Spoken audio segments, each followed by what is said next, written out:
દેશભરમાં આજે હોલિકા દહનના કાર્યક્રમોની ઉજવણી થાય છે। હોલિકાનું દહન એટલે કે તે તમામ પ્રવૃત્તિઓનું દહન જે આપણા સમાજને રાક્ષસની જેમ કોરી ખાય છે। સાંપ્રત સમાજમાં આવા ઘણા રાક્ષસો છે જે આપણી યુવા પેઢીને પતન તરફ લઈ જઈ રહ્યા છે અને તેમાંનું એક છે જંક ફૂડ। આપણું હેલ્ધી અને ટેસ્ટી પારંપરિક ખાવા પીવાનું છોડીને બાળકો અને યુવા પેઢીઓ તો શું, મોટી વયના લોકો પણ હવે જંક ફૂડ અને પીણા તરફ વળ્યા છે। પિઝા, પાસ્તા, બર્ગર, મેંદાની વસ્તુઓ, બ્રેડની વસ્તુઓ શરીર માટે સારી ન હોવાનું વારંવાર કહેવા છતાં આ જ આરોગવામાં આવે છે અને તેના વરવા પરિણામો પણ આપણે જોઈ રહ્યા છીએ। નાના બાળકોથી લઈને મોટામાં પણ સ્થૂળતા, ડાયાબિટીસ, હાર્ટ ડિઝીઝ વધી રહ્યા છે। આવો બીમાર સમાજ દેશને કઈ રીતે આગળ વધારશે તે ચિંતા સૌને સતાવી રહી છે।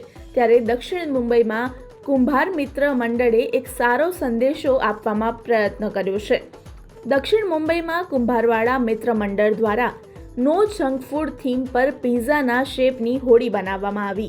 આ હોળીના પર્વ પર જનજાગૃતિ અભિયાન અંતર્ગત જંક ફૂડ ખાધા બાદ શરીરના અવયવોની હાલત કંઈક આ પ્રકારની થતી હોય તેને વિષય બનાવીને આ વિશેષ ઉજવણી માટે આ થીમ પસંદ કરવામાં આવી છે।